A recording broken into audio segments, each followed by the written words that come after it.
en Educación Preescolar por la Benemérita y Centenaria Escuela Normal del Estado y licenciada en Psicología por la Facultad de Psicología y Terapia de la Comunicación Humana de la UJED. Cuenta con una maestría en intervención pedagógica y ha acreditado diversos diplomados en temas de evaluación educativa y supervisión afectiva. Actualmente se certifica en la metodología de terapia de juego en el Instituto Gestalt y cursa un posgrado de calidad, la maestría en Ciencias y Humanidades de la UJED en la línea de filosofía. Dentro de sus intereses académicos se encuentran la filosofía, la educación, la psicología infantil. En 2016 publicó en la revista Educalia el artículo La educación en el siglo XXI desde un preescolar rural. Muy interesante. En el área filosófica desarrolla para su tesis de maestría una investigación acerca del concepto de infancia tradicional. Sus tendencias filosóficas apuntan a la filosofía de la educación, la filosofía para niños, filosofía y género. Es supervisora de educación preescolar en el estado de Durango y como psicóloga infantil. Tiene también experiencia docente en educación preescolar, primaria y superior, así como en programas educativos de atención a zonas marginadas, hospitalarias, y ha impartido diversos cursos de filosofía para niños. Entonces, cedemos la palabra a nuestra ponente y, bueno, si todo va bien, comenzamos, Lisbeth. Ok, muchas gracias. Muchas gracias, primero por la oportunidad para participar, por este espacio que yo creo que es bastante necesario, tanto el conocer qué se está haciendo en México como en América, o sea, el poder aprender de las líneas que se están trabajando, y yo creo que también el aprender a reconocer el trabajo de otras mujeres en el área. Me parece bastante importante. Voy a compartir pantalla. Ustedes me dicen si ya se está viendo por ahí. ¿Sí? Bueno, este tema lo estoy trabajando en la maestría, es mi tema de tesis. Estoy casi por concluir la maestría, entonces realmente me servirá bastante los comentarios que pueda recibir sobre mi trabajo para ver si necesito todavía reorientar, si alcanzo a reorientar en este tiempo que me queda para egresar. Mi tema es la deconstrucción del concepto tradicional de infancia a partir de la propuesta de infancia de un filósofo brasileño que se llama Walter Kohan. Aquí me voy a detener un poquito para presentarles a este filósofo o para explicar por qué elijo el concepto que él propone como una propuesta para deconstruir la infancia tradicional. Walter Kohan trabaja temas relacionados a la filosofía para niños y filosofía y educación. Y en la mayoría de sus trabajos expone que la infancia no es algo que concluya, digamos, de los 0 a los 7, de los 0 a los 10 años, sino que es una condición de vida que acompaña al hombre durante todas sus etapas, hasta el último día de su existencia. Y sugiere o defiende que al aceptar esto, se podría abrir un sinfín de oportunidades para los seres humanos, porque cuando cortamos la infancia, que decimos hasta aquí llega el niño y empieza el adolescente, le quitamos posibilidades de movimiento al hombre. No sé si recuerden como esos comentarios que luego las mamás o los adultos suelen decirle a los niños, como de ya estás grande, compórtate, o ya tienes que madurar, ya a esta edad te tienes que comportar de manera diferente, tienes que crecer. Entonces, no nada más bajo la propuesta de este filósofo se arranca la infancia, sino que se arranca el lenguaje a través del cuerpo, se arranca la posibilidad de movimiento, de crear, de preguntar. Y me parece bastante interesante la propuesta. Es por eso que sugiero que con su concepto es factible y con su trabajo sobre todo es factible de construir lo que conocemos por infancia. La pregunta que intento responder es en qué sentido la propuesta del concepto de infancia de Walter Cohan puede ser vista como una deconstrucción del concepto de infancia tradicional.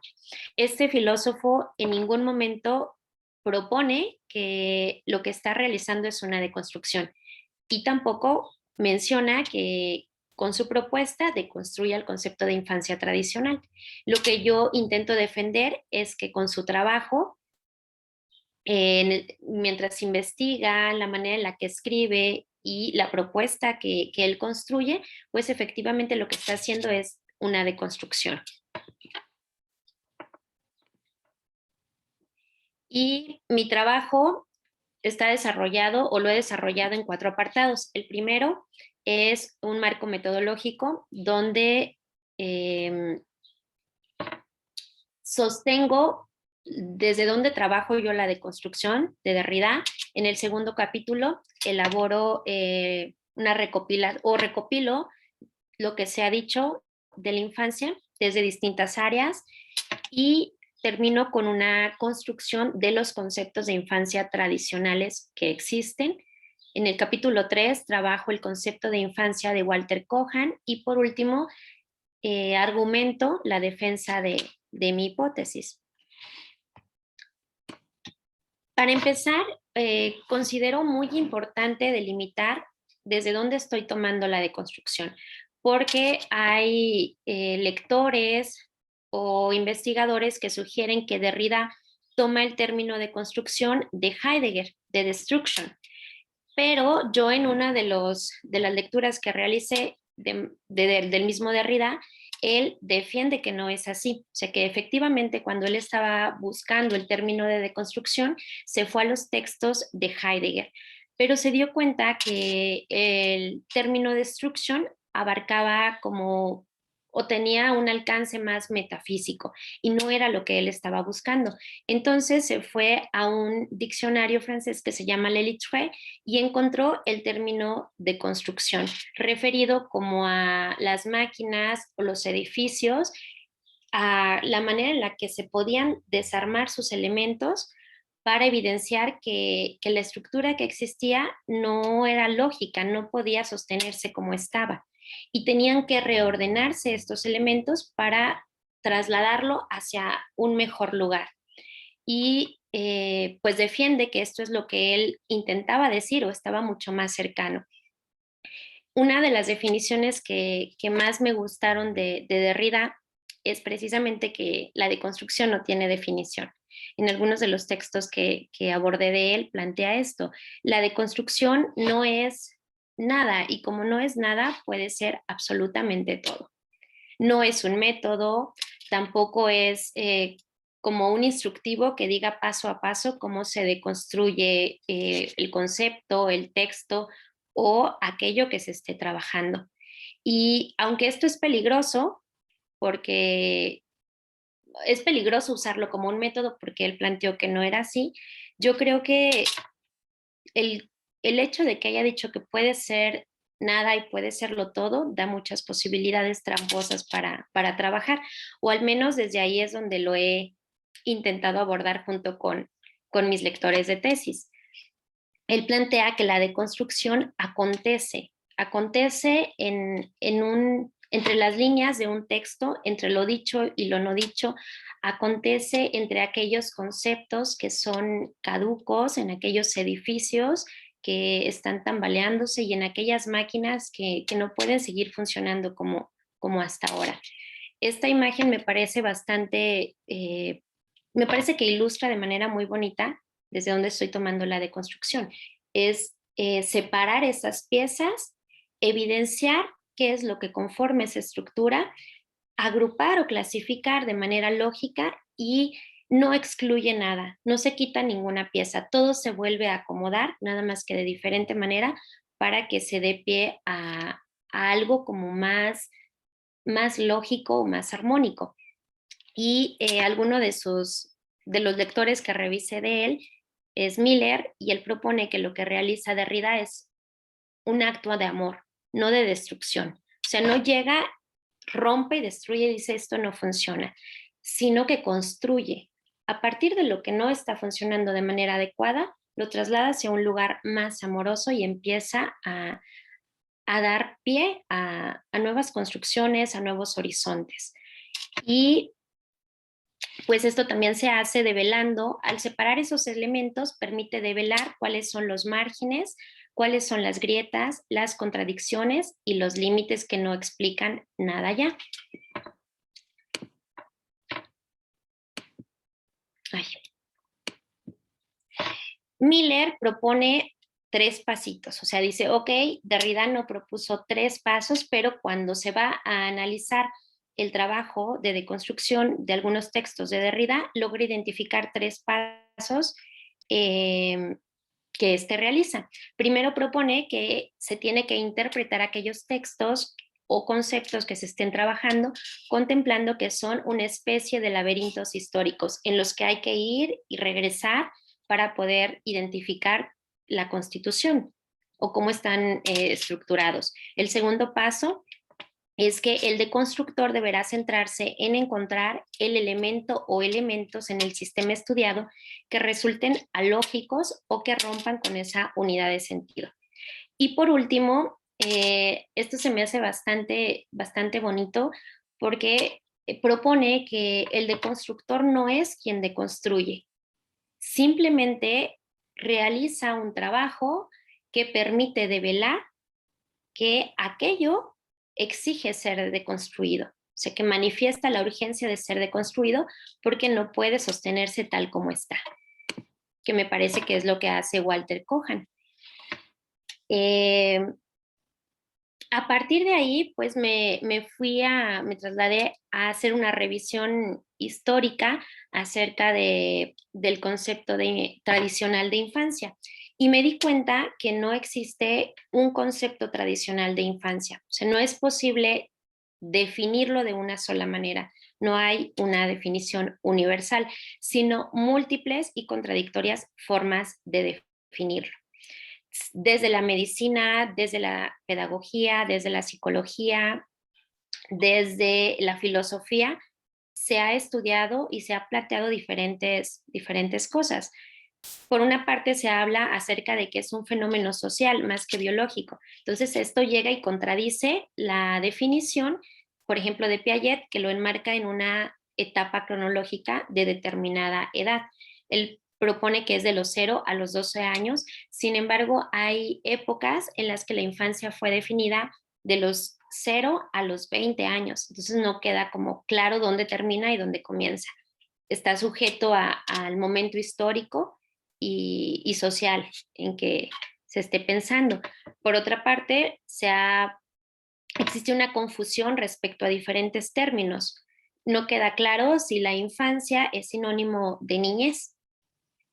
Y en este sentido, pues a partir de la Declaración de los Derechos de los Niños, se supone o se sugiere que los niños son aquellos que son sujetos de derecho. Sin embargo, pues esto no es congruente, o sea, porque no, en la historia e incluso actualmente no todos los niños tienen o han tenido los mismos acceso a los mismos derechos. Hay niños que trabajan, hay niños en guerrillas, hay niños que tienen educación, hay niños que son cuidados por sus padres, pero también hay niños explotados. Entonces, es complicado definir si todos los que caen bajo el concepto de infancia son sujetos de derecho. Por otra parte, Rousseau en su texto El Emilio rescata que infancia viene del término infans, que se refiere a la ausencia de lenguaje. Algunos investigadores han cambiado como ausencia de lenguaje por ausencia de voz, pero en realidad no queda tampoco claro si se refiere a la posibilidad de emitir un lenguaje estructurado, como en términos de Wittgenstein, en términos del adultocentrismo, o si se refiere a un lenguaje como el habla, porque entonces muchos investigadores en neurociencias pues podrían argumentar que el bebé desde el día 1 de nacido ya tiene un lenguaje, se comunica a través del llanto con la mamá. Las mamás son capaces de diferenciar el llanto de hambre, el llanto del pañal y el llanto de alguna enfermedad. Entonces ya está comunicándose, no es que no tengan lenguaje.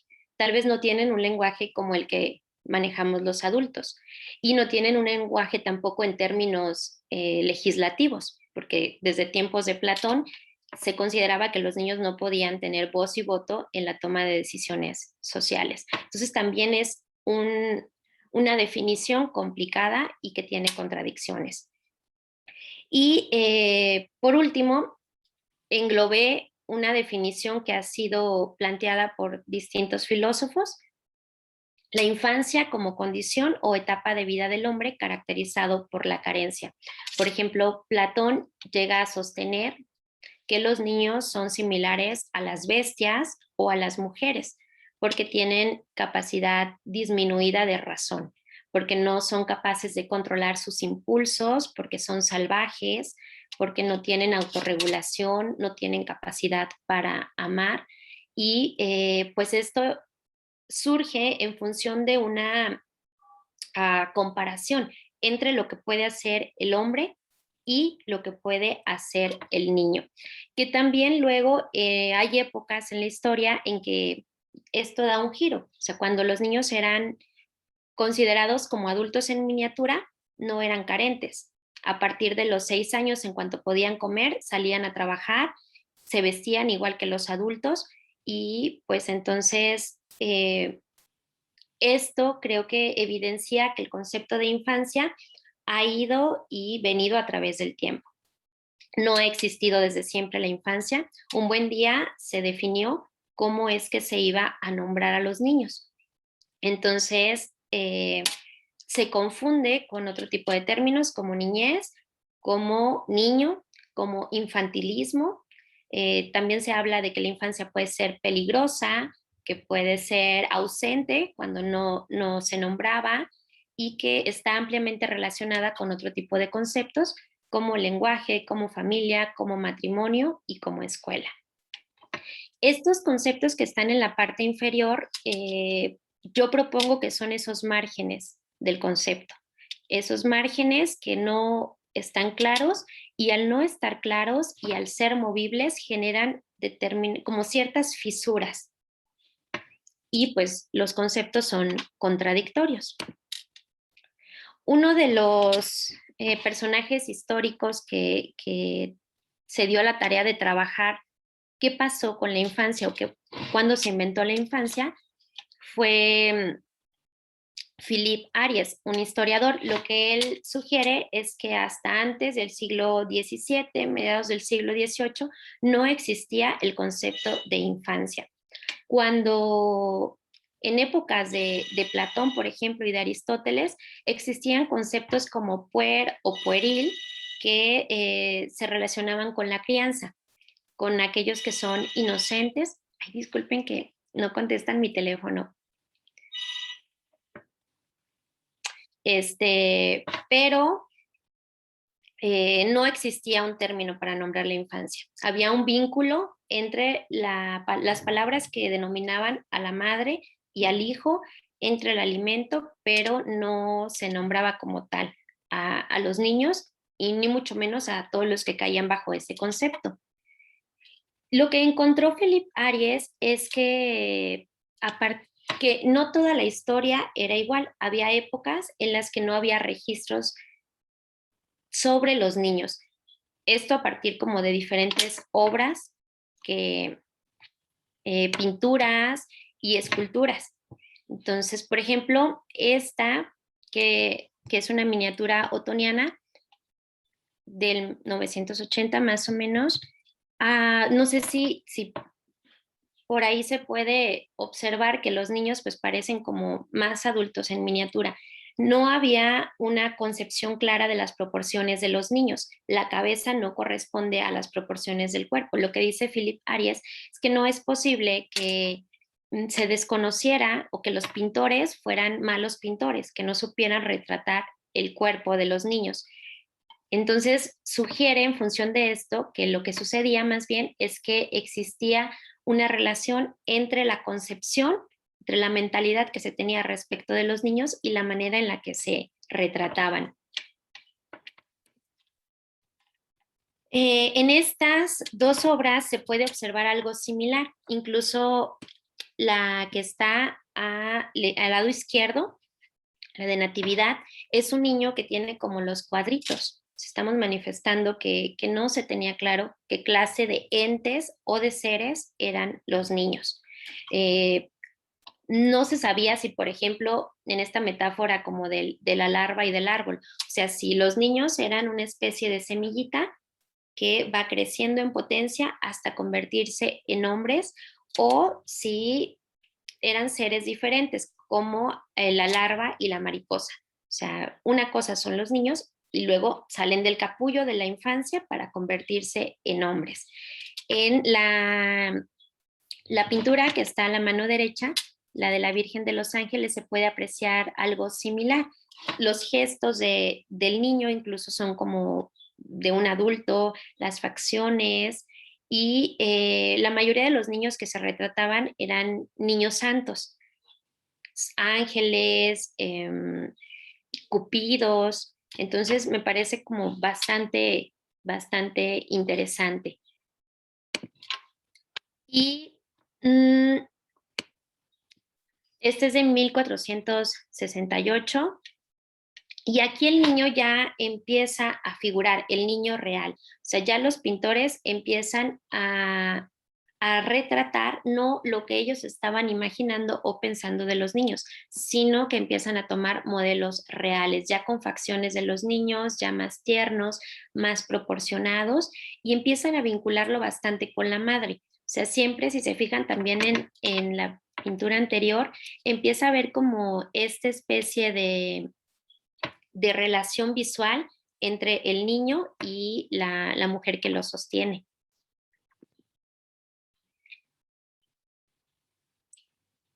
A partir ya de como del 1500, los niños empiezan a sufrir, los niños, bueno, el retrato de los niños empieza a sufrir ya una transformación. Todavía son los niños santos o los niños como desnudos, algunos con alitas, pero ya empiezan a retratar gestos muy amables, ya empieza a despertarse un sentimiento de afecto hacia los niños.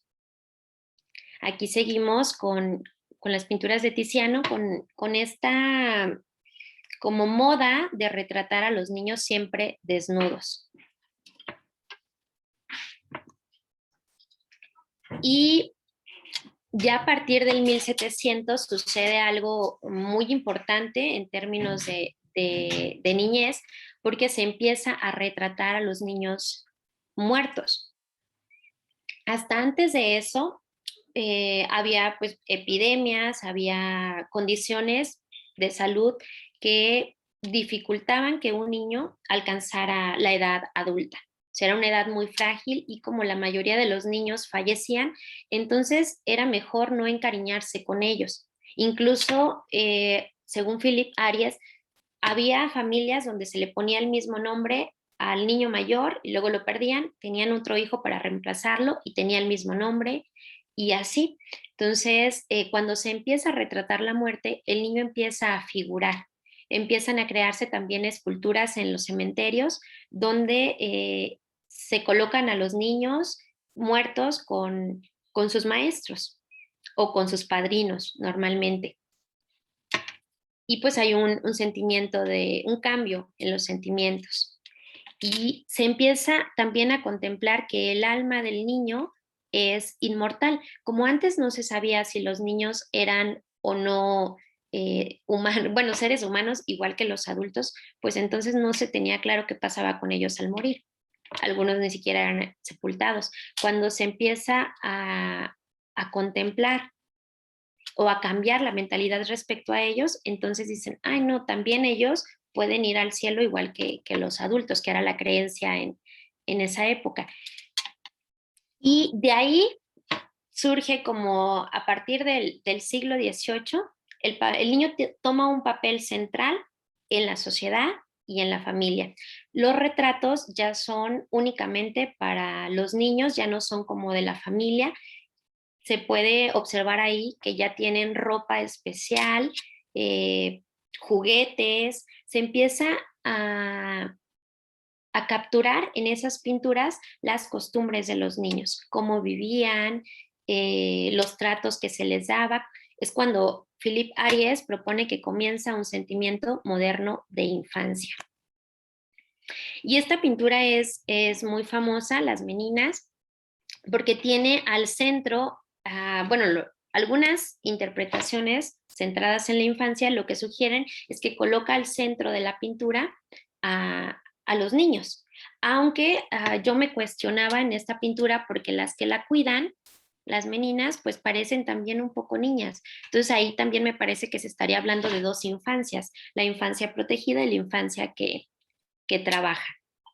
Entonces, estas contradicciones de lo que es la infancia, lo que no es y lo que también es, son, me parece, muy constantes, independientemente de las épocas. Y aquí, en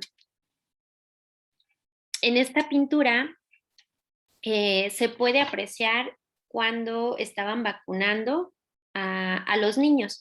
Esto también es un cambio social súper importante porque entonces se empieza a ver como una esperanza. No todos los niños van a morir y si no todos los niños van a morir, entonces ya los puedo querer, ya los puedo cuidar, ya es muy importante que me centre en su educación para que no se conviertan en un peligro para la sociedad, que es una idea que también ya había planteado Platón.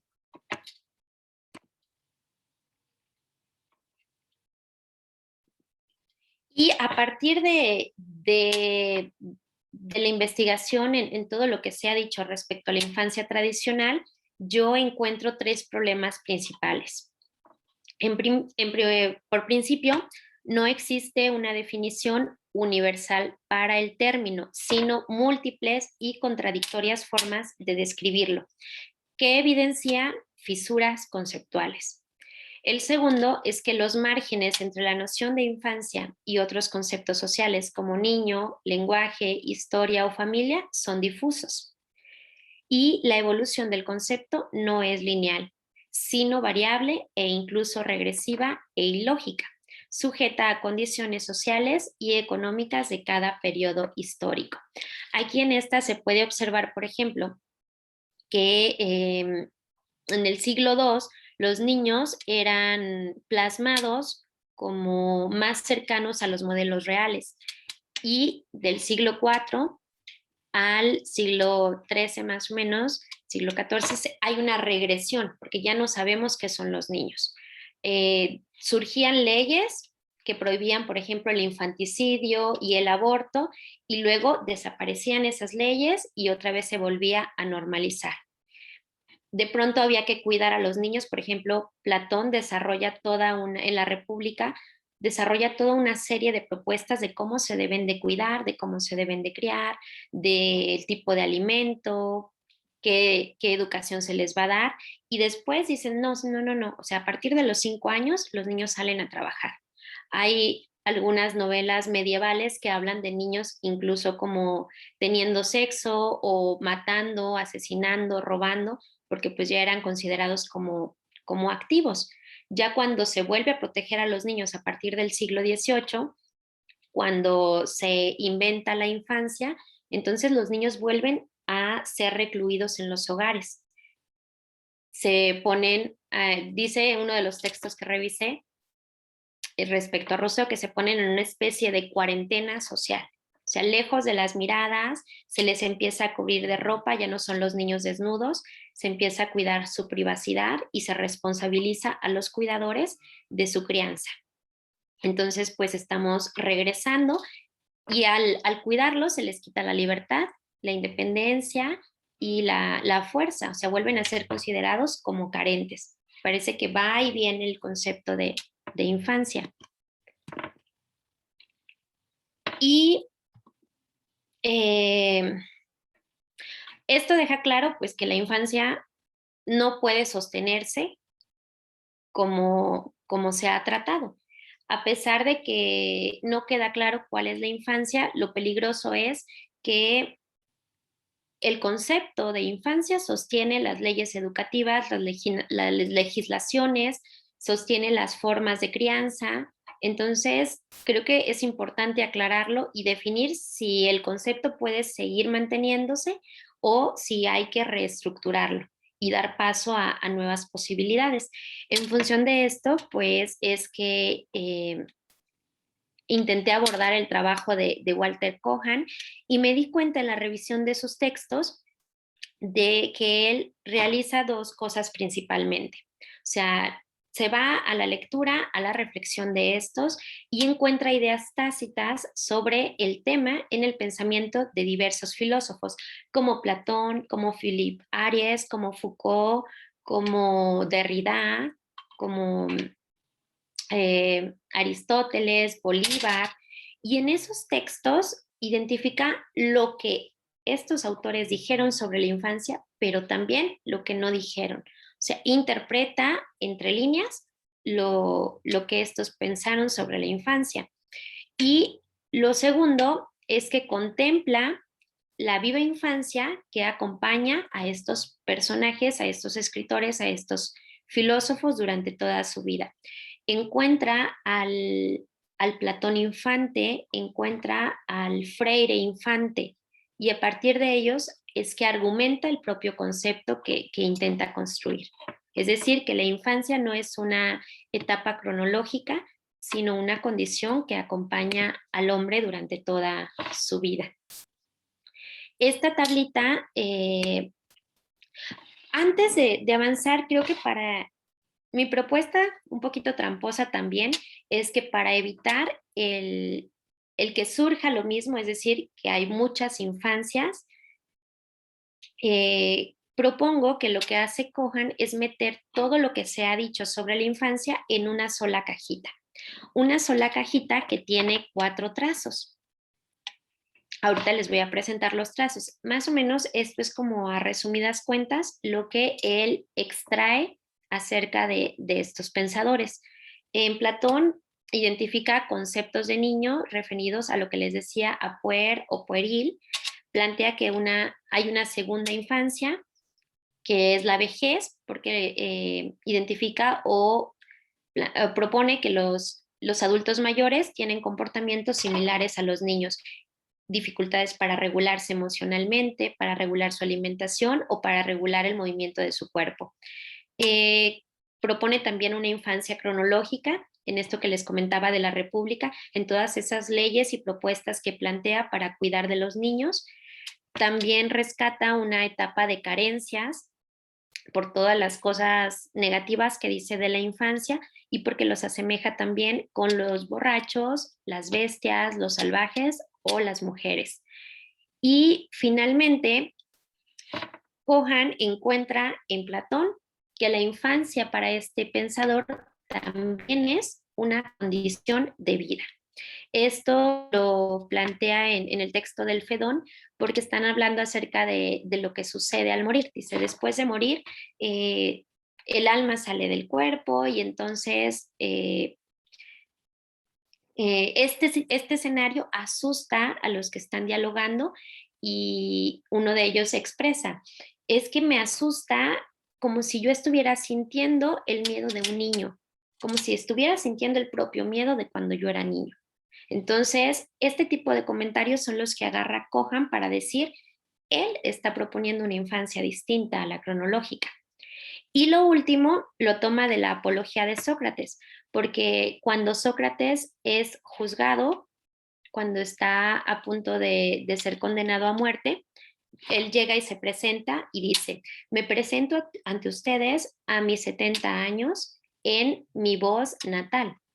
Y Cohan dice, lo traduce como en mi voz de infancia, lo cual quiere decir que a la edad que tiene sigue siendo un infante que pregunta, que incomoda a la polis porque va preguntándole a todo el mundo sobre todo lo que se le ocurra, porque desafía lo que dice la autoridad, porque está buscando nuevas posibilidades para la polis.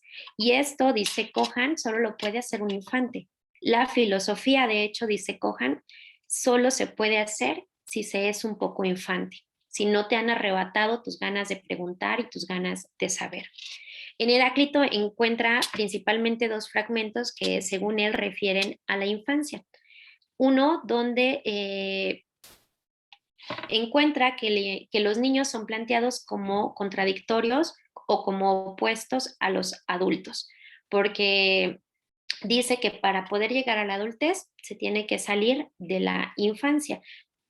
En Heráclito, en ese fragmento se piensa que no se puede ser niño y adulto al mismo tiempo, ni adulto y niño a la vez.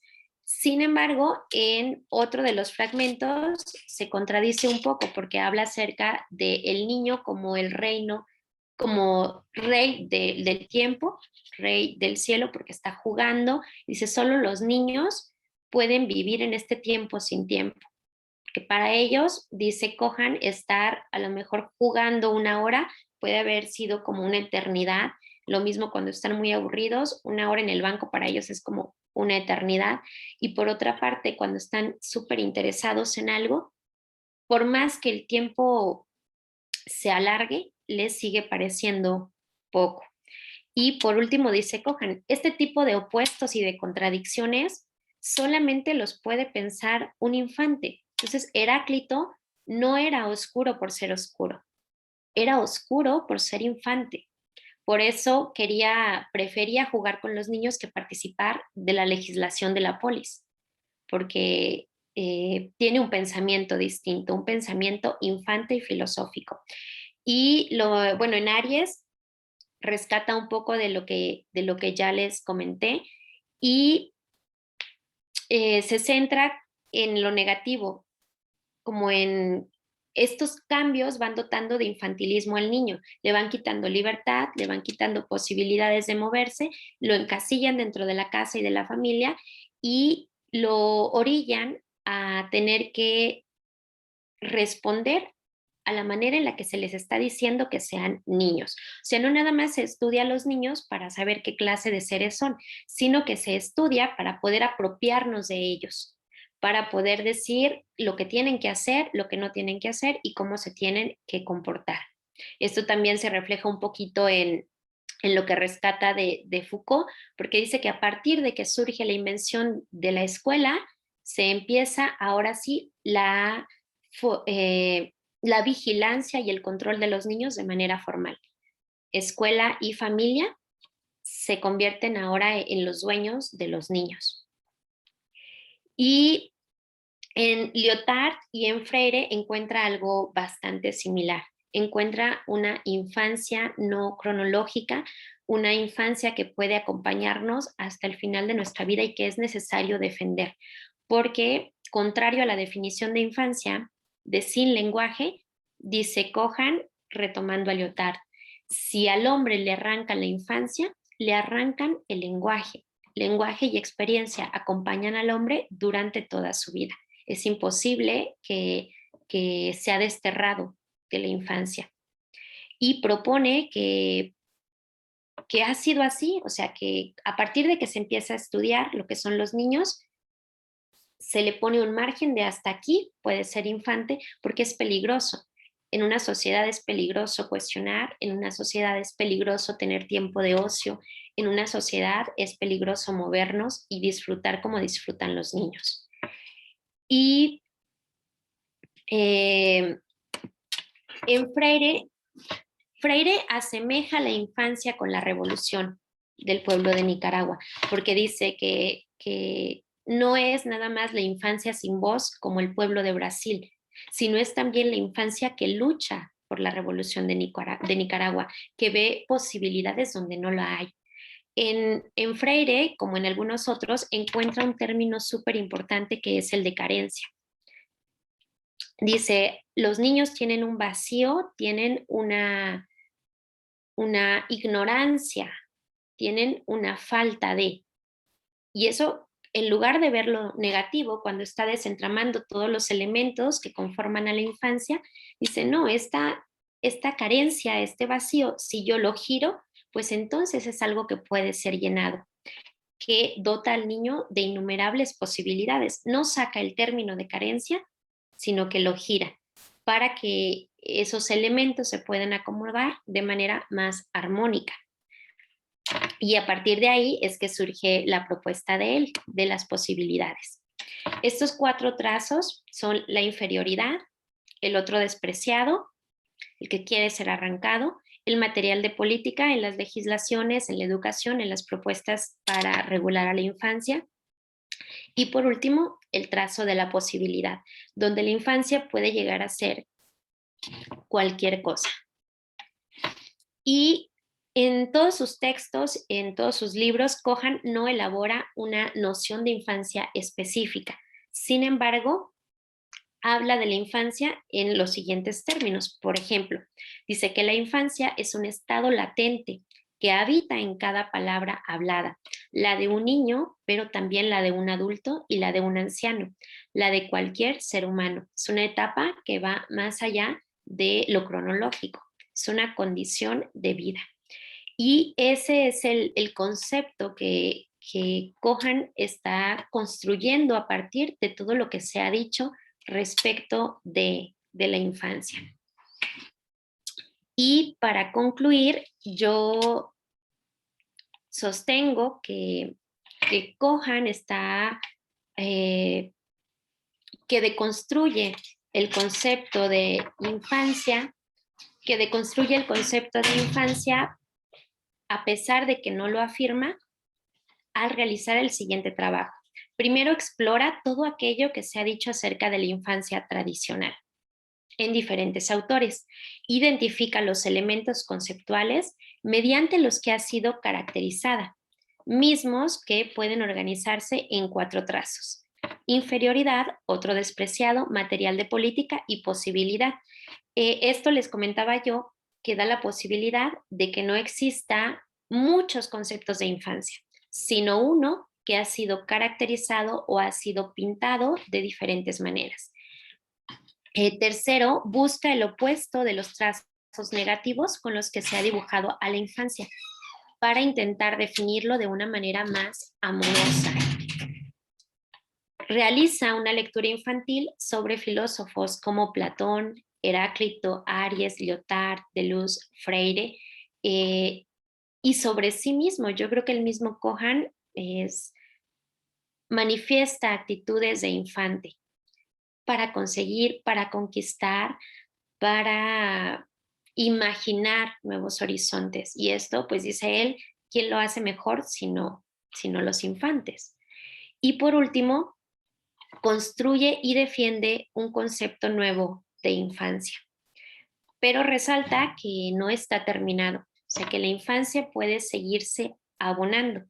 Entonces, regresándome a los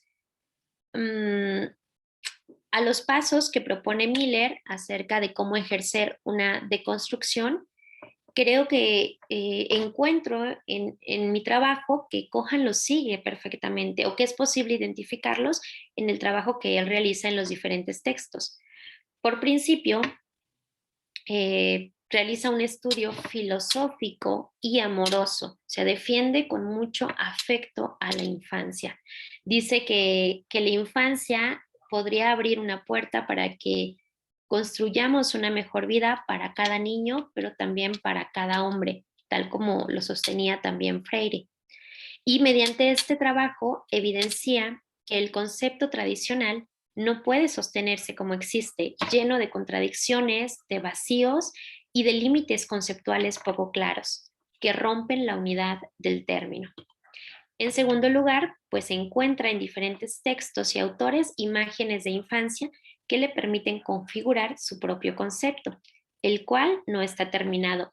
Deambula en un laberinto histórico de textos y va recogiendo todas aquellas imágenes de infancia que han sido plasmadas en la historia.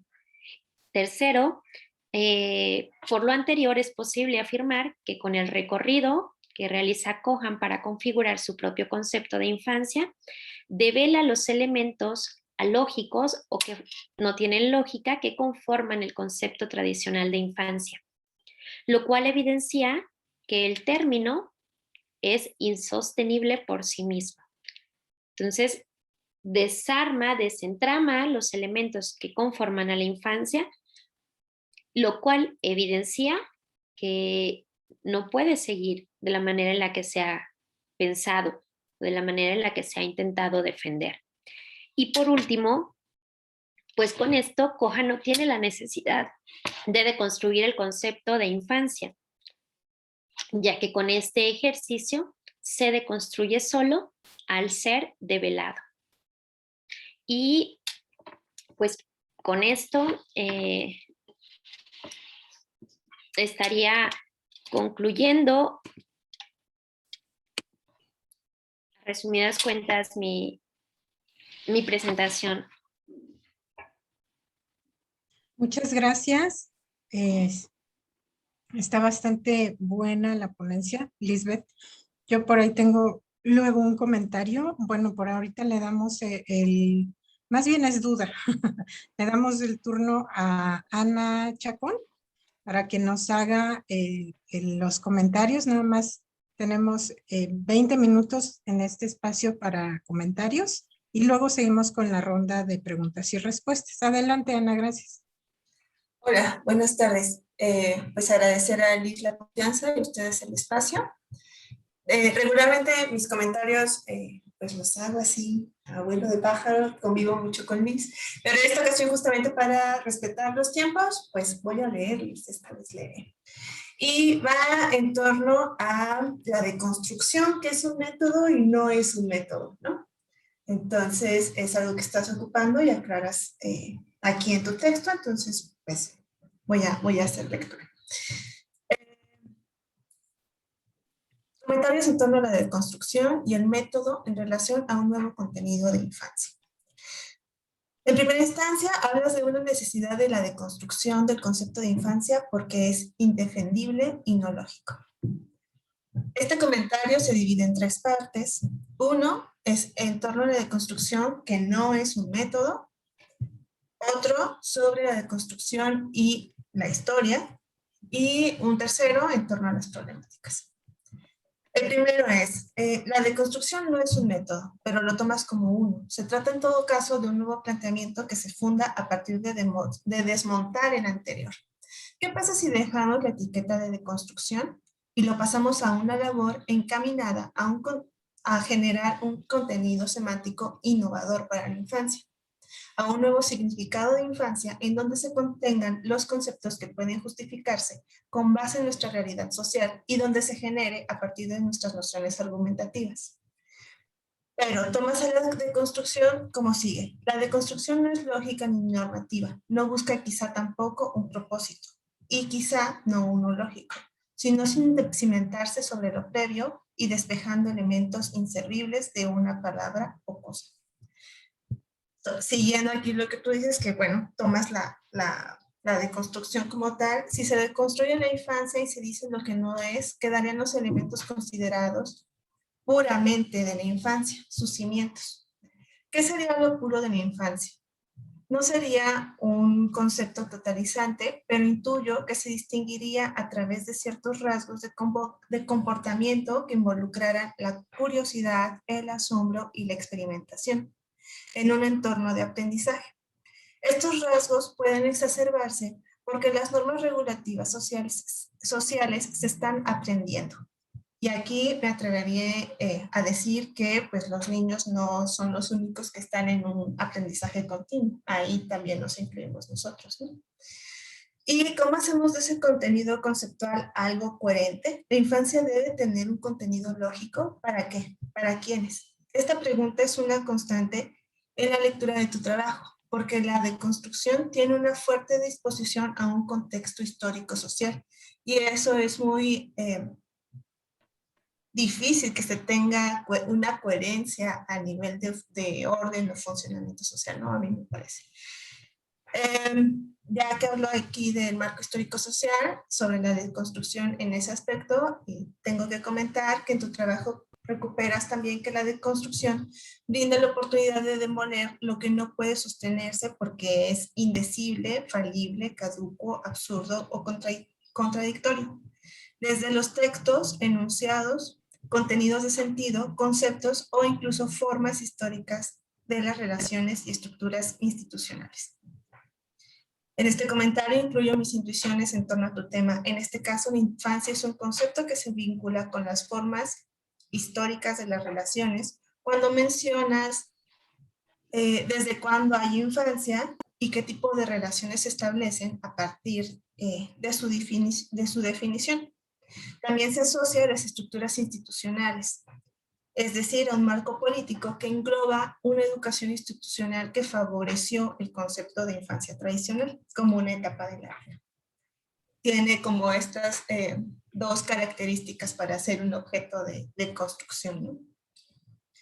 Desde luego no se construye o se deconstruirá la infancia desde cero porque la historia conceptual y social es nuestro soporte, un soporte humano. A grandes rasgos, la deconstrucción en torno a la infancia puede entender a esta última como fenómeno y concepto, estado latente y palabra hablada, según Cohen. Problemáticas. Trasladar a lo lógico o pedir congruencia a la infancia sacando sus elementos inútiles. Es un trabajo conceptual de orden lógico. Este es un cuestionamiento abierto, pero creo que tu trabajo se acerca más a una reflexión en torno a los elementos que no son útiles dentro de nuestro tiempo, en torno a la infancia. Probablemente las cosas de la infancia que carecen de sentido o se contradicen están en relación con nuestro contexto, pero qué tanto incide o lo podemos ver en nuestro uso conceptual o lingüístico, ¿no? Si recae, si eso va a tardar tiempo en cambiar, ¿no? Por ejemplo. Pienso que tu trabajo se trata también de una reflexión que va a incidir o que incide en la manera en la que se trata, pues, a los niños, ¿no? Por ejemplo. Y de mi parte sería todo. Muchas gracias, Ana. Entonces, pues ahora pasaríamos a ver si hay reflexiones, dudas, comentarios acerca de la ponencia. Gabriela Orozco, Gaby, levantó la manita. Sí, muchas gracias. Buenas tardes. Bueno, Lisbeth, cuando comenzaste la exposición mencionabas que resultaba peligroso este método o la deconstrucción propiamente. Y sí, me parece muy peligroso porque me pongo a pensar, si tú eliminas la etapa cronológica, ¿qué norma le aplicarías o qué ley le aplicarías a una niña, a un niño que priva de la vida a otra persona de 14 años o 17 años? Entonces, ¿lo juzgarías igual que a un adulto? ¿Le aplicarías la misma sentencia que se le aplica a un adulto por infringir la norma? ¿O cuál sería, o sea, cuál sería ese sesgo? ¿O sería niño en caso de que infringe la norma?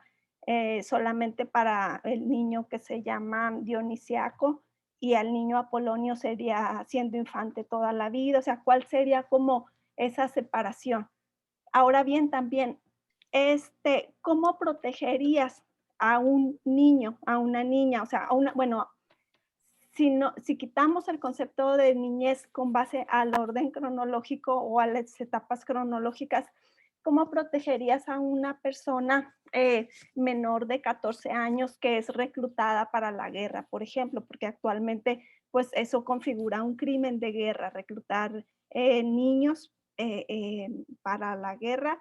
Entonces, pero se basa en una edad, o sea, no lo puedes borrar. Y también, por ejemplo, entonces ya con qué sanción se quedarían los pedófilos, porque pues también sería su voluntad consentir el acto sexual o el tocamiento, un niño o una niña de 12 años, ¿no? Entonces sí me parece como peligroso, como mencionaste, y no sé qué salidas le darías a esos planteamientos, porque bueno, son planteamientos de todos los días cotidianos, que pasa a diario, o sea, todos los días son juzgados niños, adolescentes con un sistema especial. Y por ejemplo, un adolescente no le puedes aplicar actualmente en el sistema penal mexicano, no le puedes aplicar más de 5 años de una sanción privativa de la libertad, haya hecho cualquier cosa, o sea, independientemente de que haya secuestrado, violado,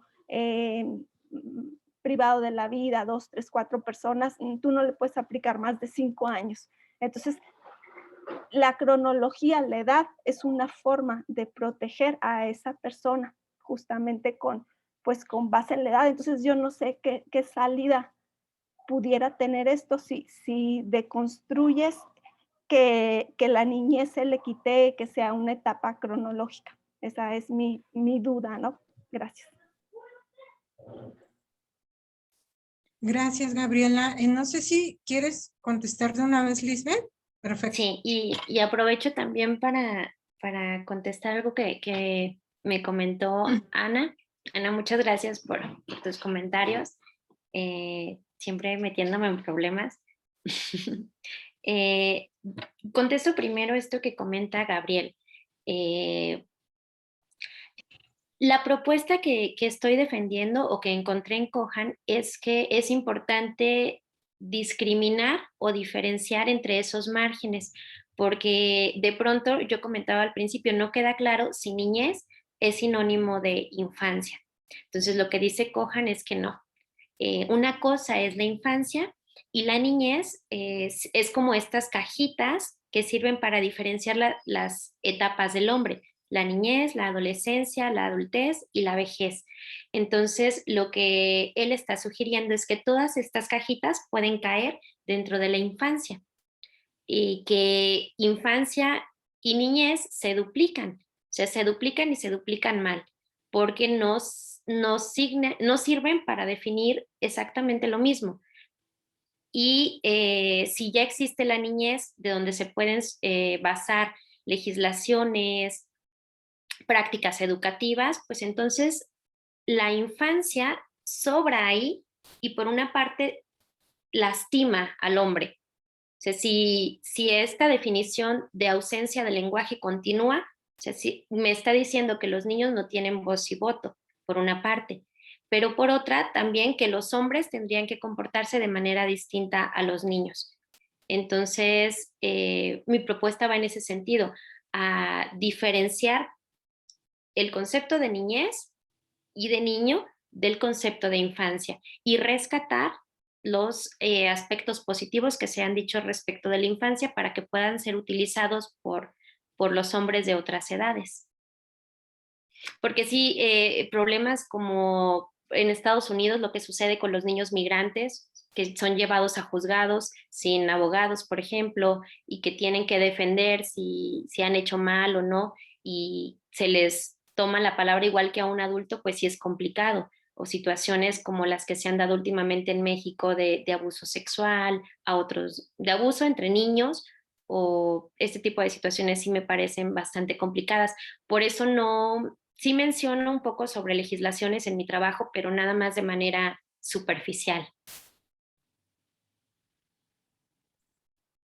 Ok, muchas gracias, Lisbeth. Y, perdón. La respuesta, Ana.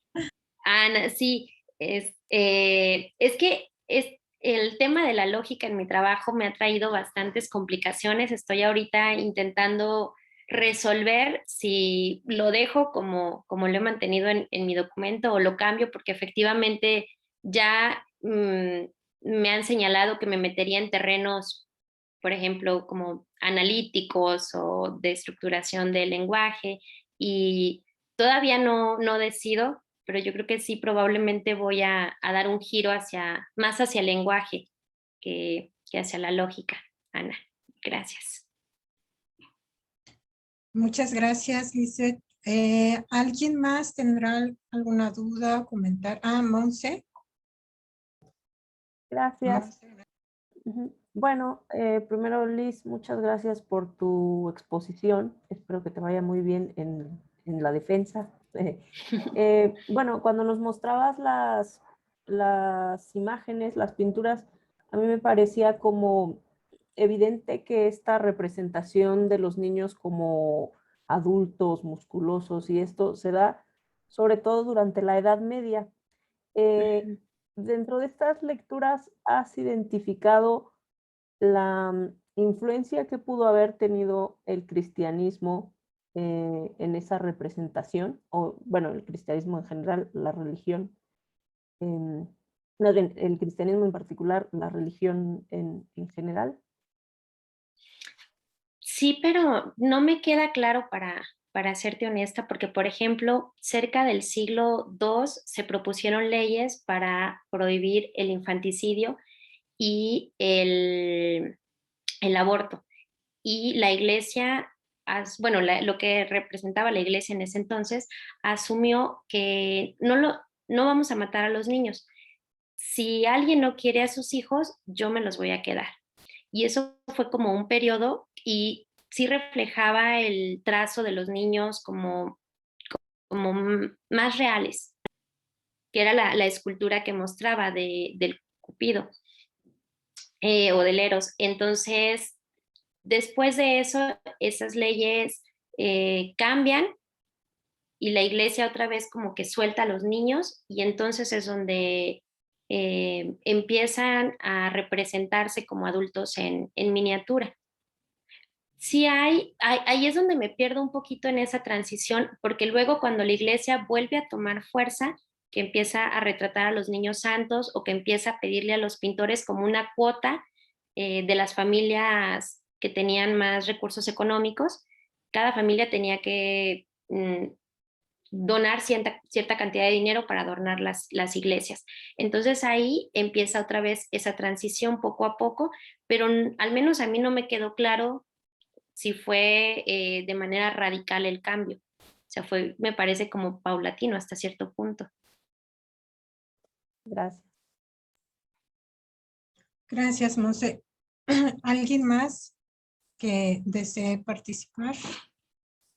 ¿Dudas, comentarios, aportaciones?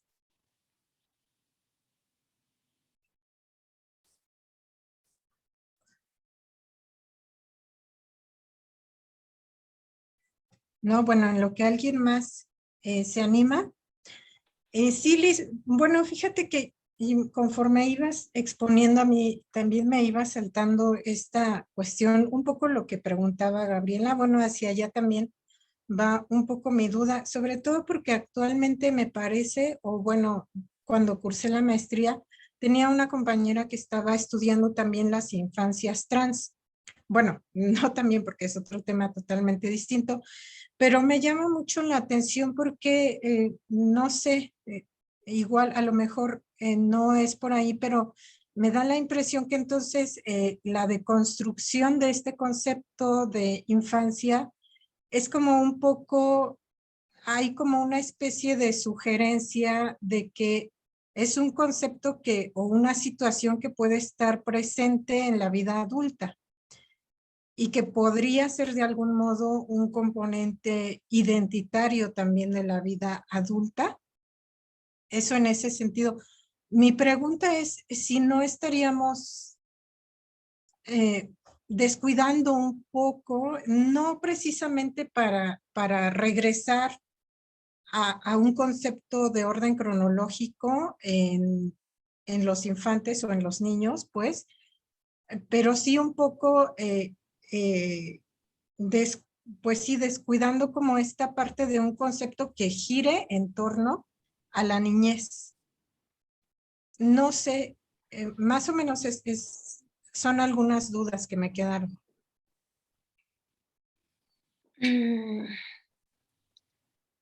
No sé, bueno, porque el comentario de Gabriela me puso a pensar, yo, como se me ha hecho muy peligroso pensar al respecto, siento que le he sacado un poquito la vuelta y honestamente me he ido más hacia identificar los aspectos positivos que podría tener la infancia si la alargamos. Pero, y también al revés, o sea, los aspectos positivos que podría traerle a la niñez, como a lo mejor más fuerza, como este tipo de parlamentos infantiles o no recuerdo cómo se llaman, grupos de abogacía de adolescentes para empezar a a enseñarles sobre los derechos de los niños y que puedan defenderse, pero pues sí tendría que cambiar realmente bastante, o sea, bastante en temas de educación, en temas de derechos, para ver qué tantas libertades se les pueden dar ahorita a los niños y qué tantos cuidados siguen siendo necesarios. Me parece que es un tema pues bastante complejo. Cuando yo mostraba la propuesta como regresiva del concepto de infancia que va y que viene, y trataba de evidenciar como estas épocas donde los niños han sido más autónomos, donde han tenido incluso poder adquisitivo, que han sido agentes sociales, pues se desmiente esa carencia o esa disminución respecto a las aptitudes sociales, pero también los pone en riesgos importantes, como lo que comentaba Gabriel en relación a la pederastía o en relación a, hace, no recuerdo, 2 años o 1 año y medio, empezaron a intentar sacar una ley donde decían, bueno, es que si el niño consintió el acercamiento sexual, pues entonces ya no es delito. Entonces sí, me parece que los límites entre ese impacto sí son peligrosos. No sabría en este momento como cuál sería mi propuesta o a lo mejor sería parte de un estudio distinto, porque sí me he enfocado nada más en lo positivo respecto a los adultos, pero no tanto en cómo se puede llegar a trastocar a los niños. Sí, ciertamente, bueno, nada más para retroalimentar, porque pidió la palabra Gabriela, ahorita se la concedo. Sí, justamente como dices, me parece que hay una línea ahí tenue que sí es importante dejar clara o matizar, sobre todo justo por lo que dices, ¿no? Por supuesto que sí hay una tendencia cuando pensamos en bienestar. No sé, por ejemplo, pienso en una amiga que trabaja en derechos humanos con infantes, ¿no? Derechos humanos para niñas. Entonces, por supuesto que ahí la idea o el eje es pues velar, porque son pues casi siempre niñas que están en situaciones de riesgo, ¿no? Que incluso sufren maltrato por parte de sus propios padres. Entonces ahí sí me parece como importante hacer esa distinción. Incluso ahora que lo comentas, estaba pensando en esto, que al final dijeron que era mentira. Ya no sé si fue fake news o no, de este movimiento se supone pederasta que estaba luchando, ¿no? Te digo, ya no sé si fue verdad o mentira, me parece que al final lo desmintieron, pero que justo decía, pues los menores o adolescentes, bueno, adolescentes, sí pueden elegir, ellos pueden decidir con quiénes estar, cuando sabemos que pues la realidad es que no, porque hay una serie de condicionantes ahí que están obstruyendo una decisión plena. Así muchas veces a nosotras, a mujeres, hombres como adultos, se nos obstaculiza tomar ese tipo de decisiones por muchas circunstancias. Entonces, imagínate a personas adolescentes. Pero bueno, ese es mi comentario y te cedo la palabra, Gabriela. Bueno, sí, yo también estaba pensando como todo lo beneficioso que sería para el adulto conservar ese niño interno, ¿no? Incluso el mismo Picasso dice que pintar como los autores del renacentismo le llevó unos años y pintar como un niño toda la vida le llevó. Entonces, es parte de, pues, del talento, de la creatividad, y tú misma lo mencionaste, te has centrado en esta deconstrucción como en la visión del adulto, en los beneficios para el adulto, pero entonces habría que preguntarse si no es una visión justamente adultocentrista y qué pensar, o sea, desde qué es lo que le va a beneficiar a la niñez, si es que tu objetivo es proteger a la niñez, igual puedes tener otros objetivos en tu investigación, como procurar o fomentar la creatividad, el ser y todo esto, que no está nada mal, pero sí, pues, focalizar, ¿no? Gracias. Gracias, Gabriel. Fíjate que creo que sí me he centrado como más en esta extensión y en el impacto que podría tener en los niños que los adultos conserváramos como esa infancia. Por ejemplo, en los casos con mis pacientes, normalmente los problemas de los niños no son problemas de los niños, son problemas aprendidos, problemas heredados y muchos de ellos, lastimosamente, problemas que surgen en función de los problemas de infancia de los papás. O sea, como de esa infancia arrancada, de ese no entender como las necesidades de los niños, el movimiento, de no escucharlos, de no validar emociones, de no validar ideas.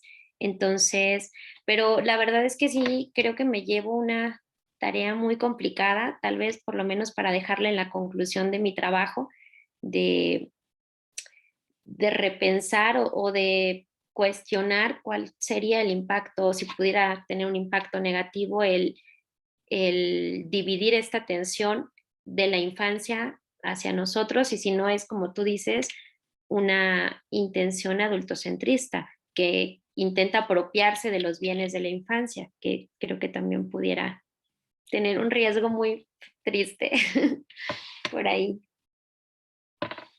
Bueno, gracias Liz por tu respuesta. Ana levantó la manita. Sí, hay algo que hay dos cosas que creo que alguna vez ya le había platicado a Liz en otro momento y ahorita en mi comentario quizá era como parte de, en las tres partes, era como repetitivo, es para qué y para quiénes, ¿no?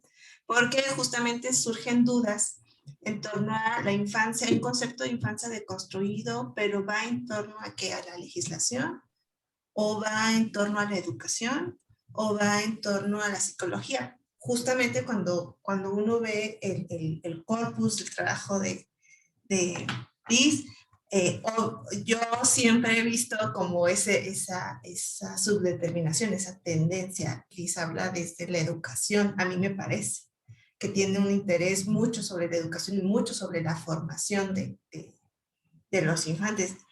Y a lo largo de su trabajo se ve justo cómo en defensa de la niñez, justamente es cómo aboga porque no se les trate como menos ni como otros, que no sean una otra edad más como las mujeres. O sea, las mujeres a lo largo de la historia hemos estado, pues, viene la mujer, vienen los niños, vienen los esclavos, ¿no? O sea, creo que es algo que se ve mucho en su trabajo, pero quizá cabría ser como más explícito en qué punto ve beneficioso encontrar esa identidad con los niños, ¿no?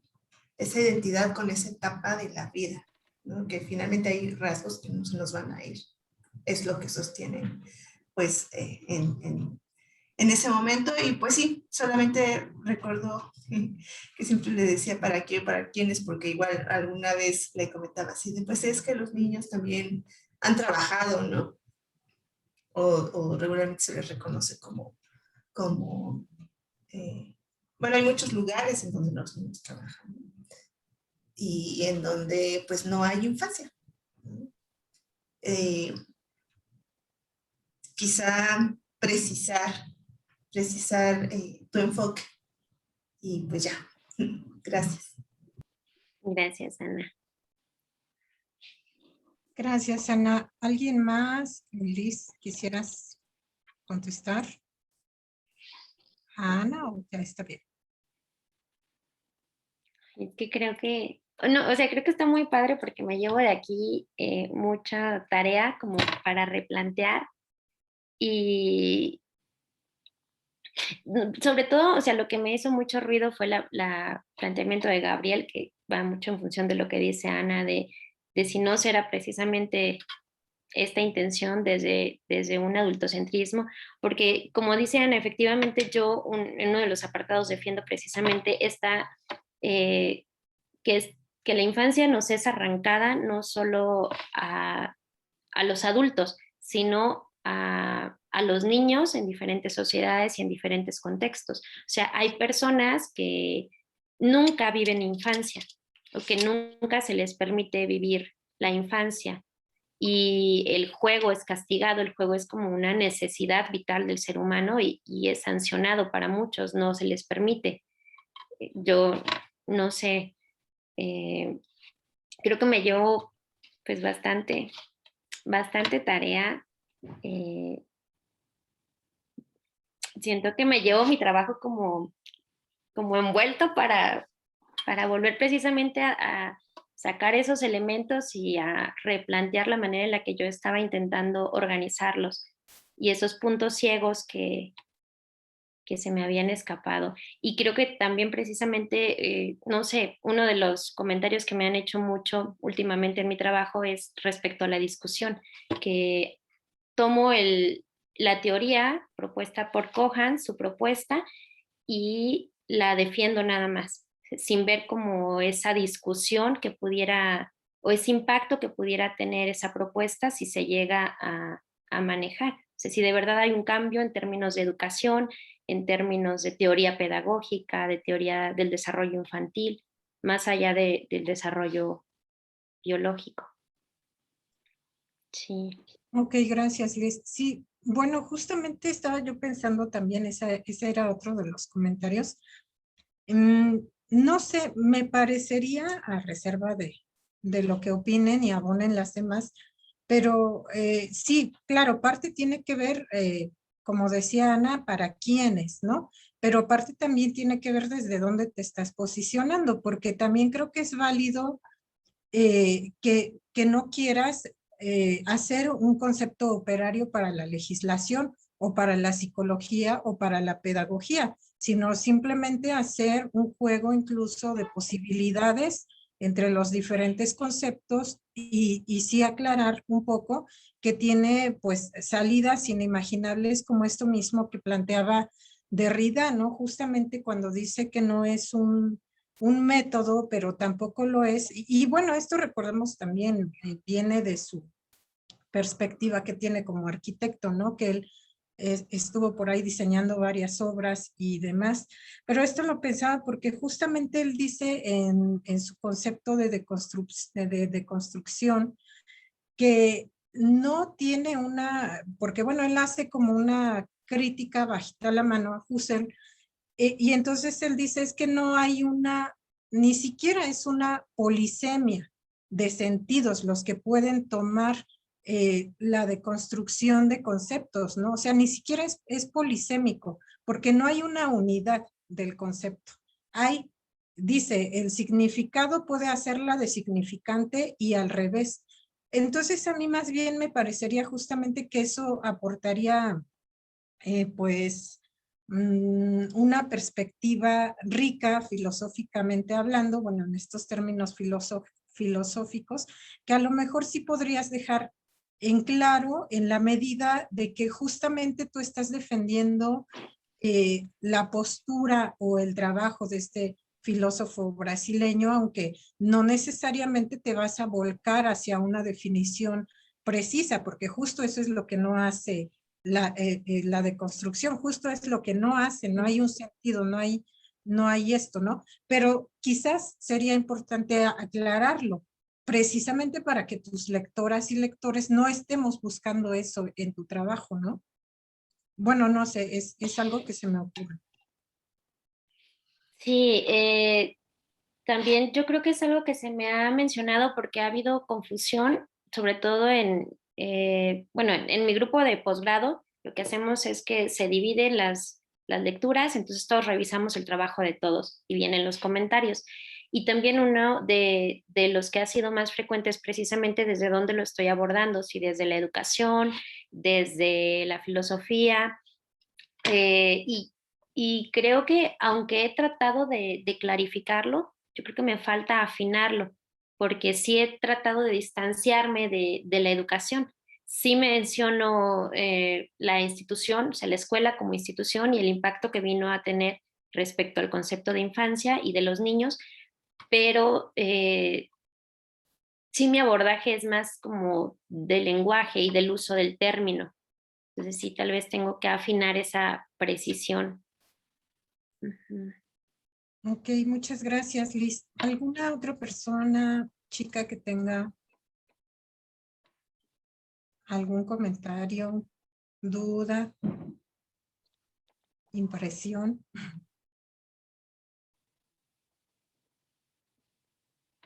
Ah, Carla. Carla Castro levantó la mano. Sí, hola, no Tienes sé la palabra. si se me escuche bien. Sí, sí Sí. se te escucha. Muchas gracias, les agradezco, Liz. Muchas gracias por tu presentación, me parece muy buena. En un principio tengo que ser sincera porque siento que, no sé si fui yo o fue un poquito la exposición, que al principio me confundí un poco lo que ibas a hablar, porque en primera instancia creía que ibas a proponernos tal vez un método. Esa fue como mi primera impresión, que ibas a desglosarnos a lo mejor este método de la deconstrucción del concepto de la infancia. Pero conforme fue avanzando la exposición, sentí que se centró más bien en una pregunta que en este momento quiero explicitar y para mí fue, ¿la infancia no termina? Entonces, a mi punto de vista saltó mucho esta pregunta, ¿no? El preguntarme si de verdad la infancia no termina o ese era el propósito de lo que nos querías mostrar, ¿no? Es como la confusión que me llegó probablemente porque justamente yo sentía que se planteaba más a una reflexión que a un método, ¿sí me entiendes? En esta concepción yo veía más como el reflexionar desde la infancia, reflexionar desde el adulto que somos a la infancia, a lo que probablemente nosotros vemos como, ya lo decías tú, el adultocentrismo, ¿no? Como esta, no sé, probablemente las personas que estamos un poquito metidas en este tema de la infancia siempre vemos las cosas como los adultos que somos, ¿no? Y me parece que existe un problema con eso, porque al momento de intentar reflexionar sobre la infancia, es algo que ya pasamos, es algo que nosotros ya no vamos a volver a pasar y es algo que termina. Entonces, por eso en cuanto empezaste a exponer, me surgió esta pregunta, ¿no? ¿La infancia no termina?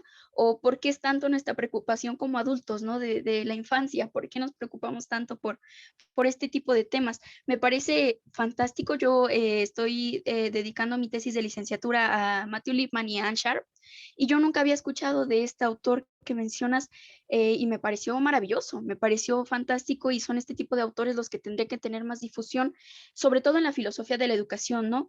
Nunca pensé en la filosofía del lenguaje, nunca pensé en los otros temas que mencionas, simplemente siento que también tuve un problema yo con la recepción de la información que nos estabas otorgando, que casi en tus diapositivas lo que hiciste era como poner los conceptos, pero tú explicabas otras cosas que a lo mejor no estaban tan centradas en las diapositivas y eso distrajo un poquito mi atención.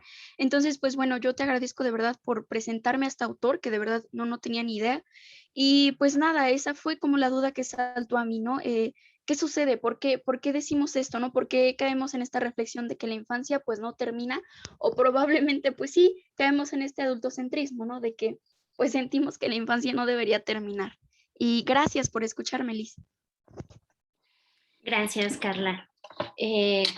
Una disculpa si tomaré en cuenta tu comentario respecto al manejo de la información de mi presentación.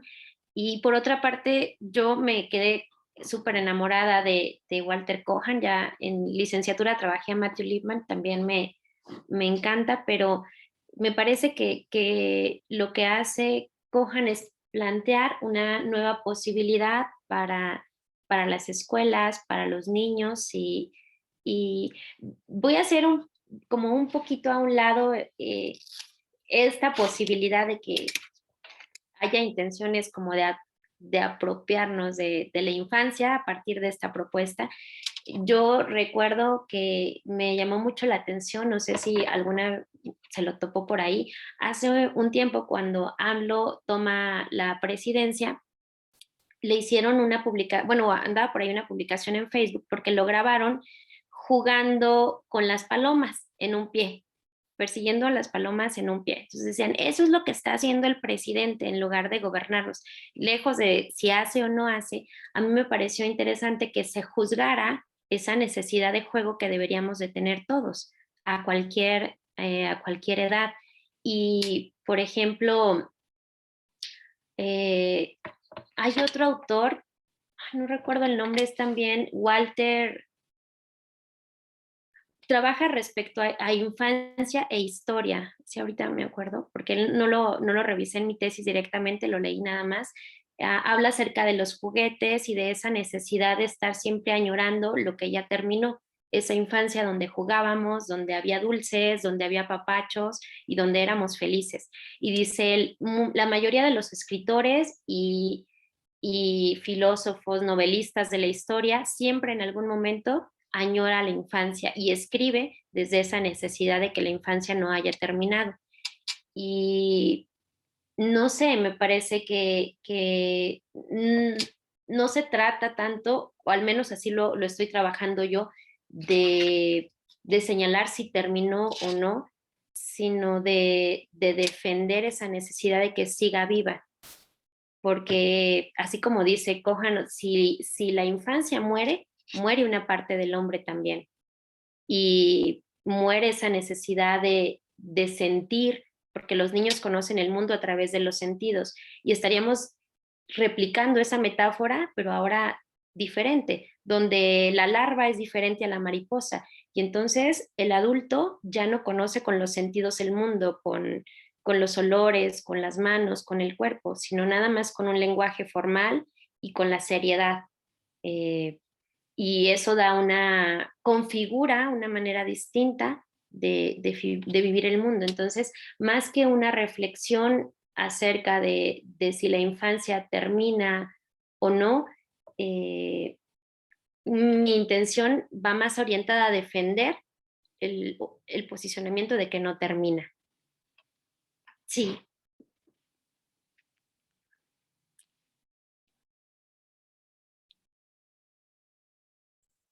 Muchas gracias, Liz. ¿Alguien más?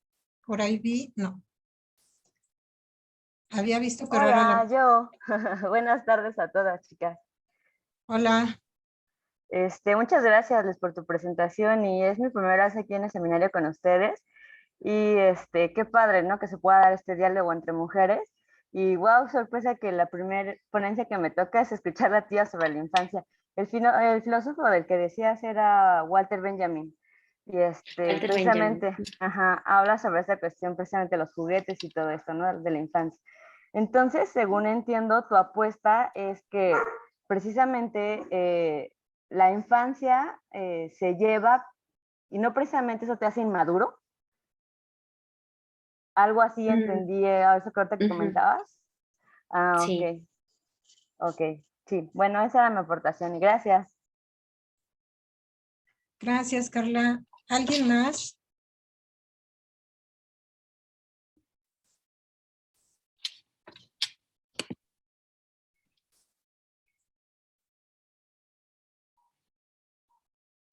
Bueno, no tenemos más manitas levantadas. O sí, por si alguna se me está yendo. Por aquí, se me dice que en el chat. Ajá. Ah, sí, hay un mensaje de Mercedes y pregunta, entonces la infancia podría ser un continuum, ¿y dónde queda la adolescencia? Sí, mi propuesta es que podría ser como un continuum o o sea, que infancia en lugar de ser sinónimo de niñez es sinónimo de experiencia y de lenguaje. Y como lo propone Lyotard, experiencia y lenguaje constituyen al hombre desde el primer día hasta el final de su existencia. Y por otra parte, el concepto de adolescencia, por ahí lo revisé de manera muy superficial en mi trabajo, pero sucede algo similar a la adolescencia. También es inventado. Me parece que es finales del siglo XIX cuando surge este término, porque también hay épocas donde no no existían los adolescentes, o bien se terminaba la infancia como en la Edad Media y empezaba la adultez, o había otras épocas donde la adolescencia era como muy cortita. Hay algunos textos de Platón donde se habla de cierta etapa donde no eran adultos, pero no eran niños, pero no tiene un nombre. Entonces sufre un fenómeno histórico-social similar al concepto de infancia. Y creo que va en sentido contrario de que sea una transición. Sí, yo creo que sí tenemos adolescentes de 30 y tantos, que ahí sería ya meternos, me parece, como en estas definiciones desde las disciplinas del desarrollo y desde las disciplinas de la psicología, como del estudio de este tipo de fenómenos que se van extendiendo. Pero creo que el hombre tiene una necesidad constante como de nombrar para apropiarse. Entonces, sí, creo que se nombra por utilidad, o sea, nombramos para que sea más fácil manejar los procesos y destinar la energía a cada cosa, pero también creo que se nombra para controlar, no sé si por miedo o como para apropiarnos. No sé, en algunos de los trabajos que por ahí he realizado en la maestría, leímos a Frankenstein. Entonces, el monstruo no tiene nombre y aunque se le confunde con Frankenstein, pues no tenía nombre. Y en el momento en el que se le nombra, pues nos estaríamos adueñando de él, que es lo que pasa, me parece, con el tiempo de los hombres. O sea, nombro a los niños y entonces defino lo que son y defino todas las reglas bajo las que tienen que caer. Nombro a los adolescentes y defino todo lo que tiene que realizar o a lo que tienen que responder de manera social, esos roles. Pero aunque sirve en fines prácticos, creo que lastima un poco al hombre y a los procesos que cada quien lleva. Tal vez algunos encontramos nuestro camino después y a lo mejor son quienes están siendo señalados por adolescentes, o a lo mejor se extendieron procesos de crianza o de malas prácticas de crianza. O sea, creo que definir también obliga al hombre y le resta libertad. Se lo obliga a responder a expectativas sociales. Uh-huh. Gracias, Lisana. ¿Tiene una participación? Sí, más bien que justo la infancia la asociamos a ciertos rasgos de conducta, ¿no? Entonces, el hecho de que, bueno, me parece que el hecho de que los niños tengan, no sé, una capacidad de asombro o ciertas cualidades de estar cuestionando todo a cada rato de manera no normativa, es que esa es la distinción, que ellos están aprendiendo quizá a regirse bajo ciertas normas sociales, ¿no? La cuestión es que nosotros ahora nos asombramos y cuestionamos dentro de un marco. Los niños están en ese proceso de aprender ese marco, y ahí pues más bien tendría que preguntarle a Liz, ¿qué tanto puede considerar a la infancia? Pues en términos, a lo mejor no de, o sea, no, en términos de conductas que no tienen un límite temporal.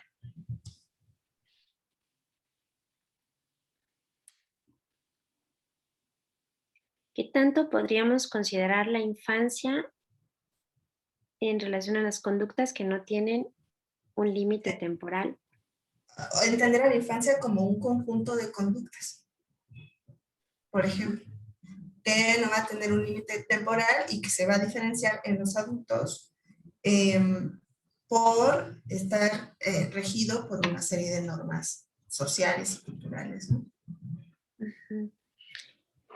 Yo creo que ahí también me voy a llevar tarea porque nunca, o sea, no me lo había planteado. Si son conductas las que caen bajo la infancia o como, no sé, yo lo había interpretado como un instinto hasta cierta manera, como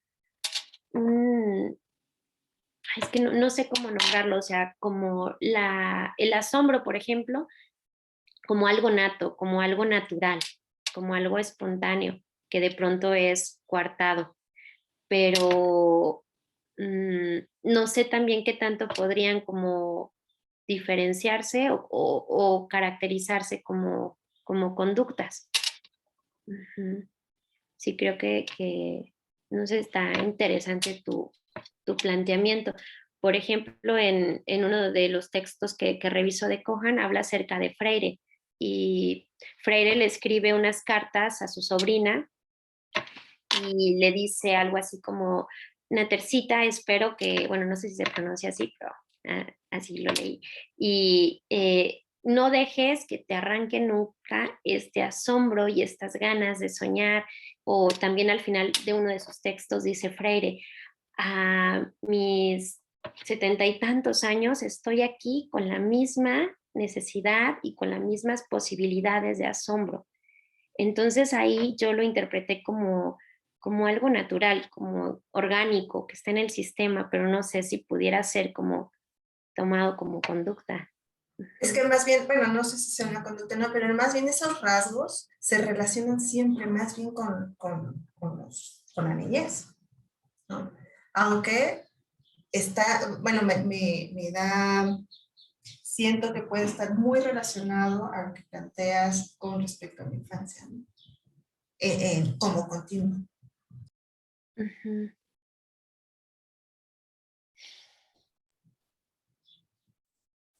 Ay, no sé qué responderte, Ana.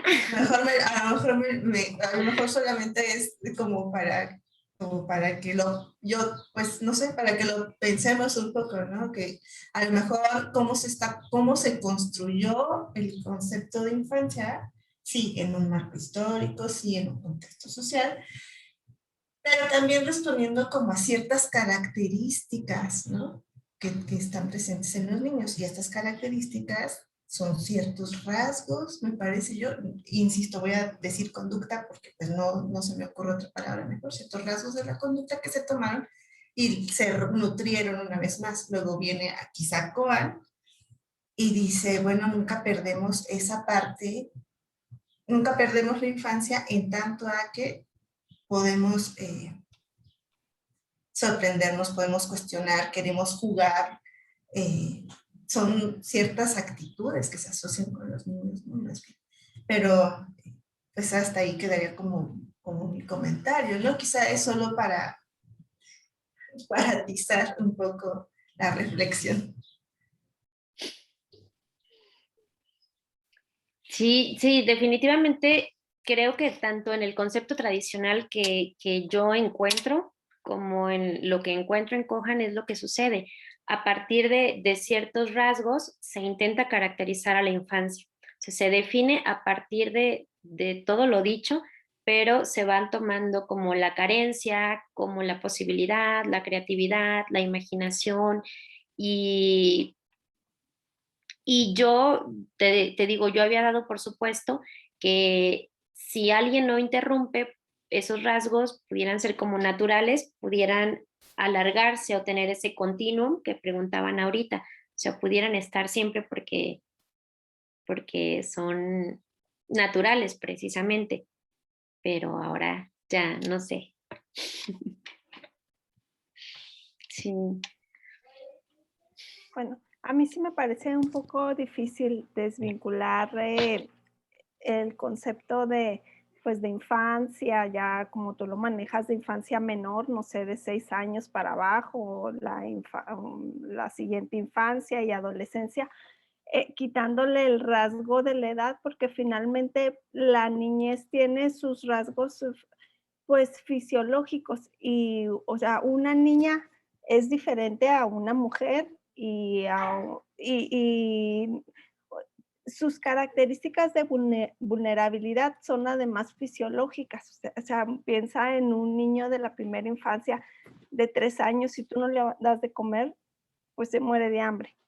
Si no le das de beber, se deshidrata. Y es una cuestión, una incapacidad que también está sujeto a la temporalidad y justamente a eso, al transcurso del tiempo, en el caso de que el niño o la niña no tenga otra, una discapacidad que no se refiera a la edad.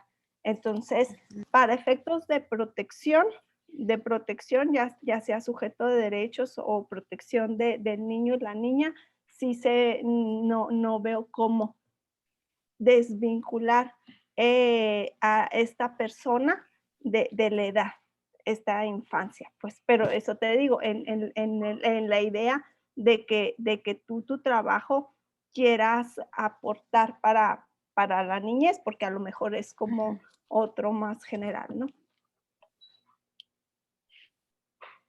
Sí, es que creo que era lo que te comentaba hace rato, como que mi Ujú. intención es separar el concepto de niñez del concepto de infancia y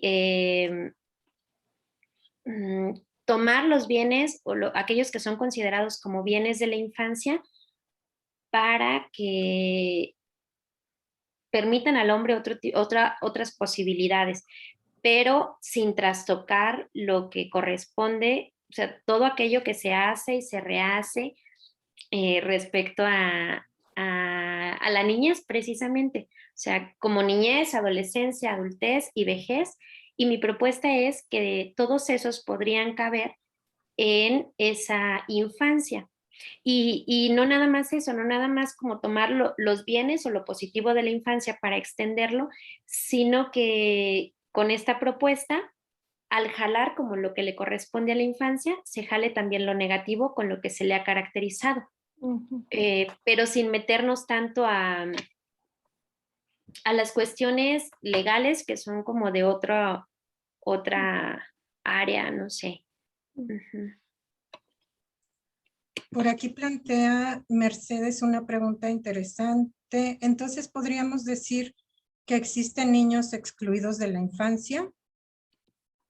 Sí, bueno, según esta propuesta, sí. O sea, definitivamente, pues hay niños que hoy, como en otras épocas, trabajan, que se hacen cargo de ellos mismos, de su seguridad, de su alimentación, que, no sé, por ejemplo, hace unos días, el Día del Niño, estuve por ahí haciendo algunas actividades en comunidades como vulnerables de donde yo vivo, y cuando nos acercábamos a los niños había niños drogándose, o sea, niños de 5 o 7 años que cuando llegamos con la actividad estaban eh, pues en actividades que están consideradas como maltrato infantil y que corresponden no tendrían que corresponder a ninguna edad, pero no a los niños principalmente. Entonces, había otros niños también trabajando en la obra con albañiles y pues ellos no están teniendo su infancia como tal, no se les está permitiendo jugar, eh, preguntar, cuestionar, niños explotados, entonces sí, sí me parece que hay muchos niños y muchos hombres que nunca han pasado por la infancia. Gracias, Liz. Nos quedan 10 minutos. Si alguien quiere igual hacer otra pregunta o reflexión, considerando pues que ya nos queda poco tiempo. Igual, Liz, si quieres dar una reflexión final, adelante. Uh-huh. Pues no sé, yo creo que me llevo cosas muy interesantes. Yo creo que no nada más mi término era peligroso, yo creía que era como un poquito peligroso exponer con ustedes, me sentía un poco nerviosa, pero me llevo una retroalimentación interesante, me llevo puntos importantes de análisis para la discusión o puntos que la verdad le había sacado la vuelta, o sea que se me hacían no nada más como fuera de mi tema, sino peligroso ahondar en ellos, como los que Gabriela me ha mencionado. Entonces, sigo defendiendo que, que extender la infancia o la posibilidad de que los adultos puedan vivir su infancia y que no les sea arrancada, puede también impactar de manera muy bonita en los niños, sobre todo en las prácticas de crianza, en el juego con los niños, en la defensa de la salud mental de los niños y también de nosotros, porque creo que entramos en la cajita del adulto sin sueños, a defender un trabajo, a defender un salario y dejando de lado el juego, dejando de lado aquello que nos hace pasar horas y horas como a los niños jugando. O sea, en lo que podemos sentir pasión y podemos disfrutar. Entonces, extender ese concepto pues puede tener posibilidades para los adultos y para los niños. Nada más la cuestión sería detenerme a pensar cuáles pudieran ser las implicaciones negativas de mi planteamiento. Claro, muchas gracias. Ya por último dice Mercedes Torres, me salta que la legislación dice protección superior de la infancia. Sí, pues es un poco lo que comentabas, ¿no? Acerca de los conceptos con los que opera la legislación en su marco jurídico, pues, o sea, si bien sabemos que hay una retroalimentación con lo social, pues, en materia legislativa no siempre, y bueno, yo lo he visto, no siempre hacen un análisis exhaustivo de los conceptos para saber cómo operar con ellos, ¿verdad? Bueno, esa es una constante con ellos. Si no hay más comentarios o participación. Ah, no, sí, por aquí. ¿Nubia? Sí, hola, buenas tardes. Perdón por participar hasta ahorita.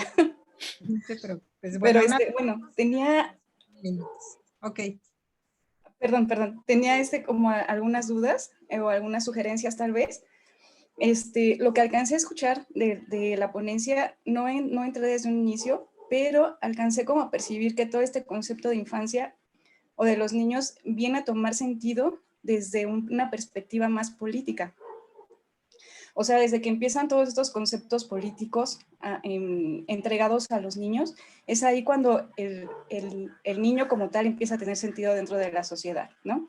Y no antes, a lo mejor antes tenía un concepto un poco más metafísico, era como algo relacionado con, pues se enfermaban y se morían, etcétera, ¿no? Con los ángeles, todo esto.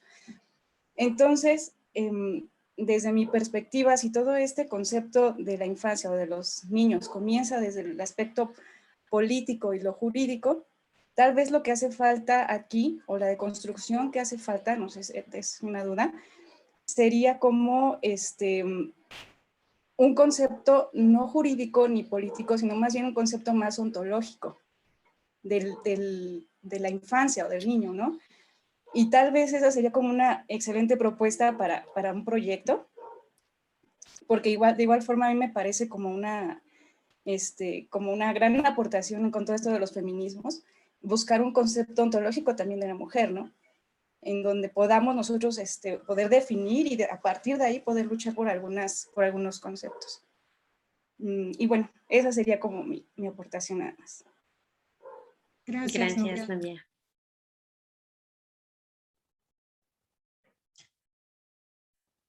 Bueno, entonces, si ya no hay nada más que decir, nada más nos resta, pues bueno, agradecerles muchísimo por su participación. Obviamente, muchas felicidades, Lisbeth, Ana, gracias por los comentarios. Yo creo que a todas nos ha servido mucho para conocer pros y contras de cómo manejar los conceptos y bueno, esperemos que también a Lisbeth le sirva para su trabajo. Y bueno, pues ya nada más recordarles para la siguiente sesión, que es el 13 de mayo, están también todas invitadas. Es el turno de Ana Lilian Rodríguez con el tema Sopa de murciélago, incertidumbre y esperanza. Pues creo que suena bastante tentador para nuestros temas. Y bueno, pues ya nos estaremos viendo. Muchas gracias por participar, Monse. Gracias también por la invitación. Y bueno, pues gracias a todas. Nos seguimos escuchando por acá.